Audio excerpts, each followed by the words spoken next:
আসসালামু আলাইকুম গাইস, কেমন আছেন? আশা করি সবাই ভালো আছেন। আলহামদুলিল্লাহ, আল্লাহর রহমতে আমরা ভালো আছি। তো দেখেন, আজকে আপনাদের ভাইয়া বাজার থেকে মুরগি আনছিল। শুক্রবার বাড়িতে আছে, এই কারণে তো আজকে মুরগিটা আগে ধুয়ে বাছিয়ে নিলাম, তারপরে কুটি কাটি সুন্দর করে রান্না বসাইছি।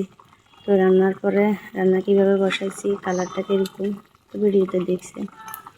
তো কেমন হয়েছে জানাবেন কমেন্টে, আর চ্যানেলটাকে লাইক, কমেন্ট, শেয়ার, সাবস্ক্রাইব করে দিবেন। সবাই ভালো থাকবেন, সুস্থ থাকবেন।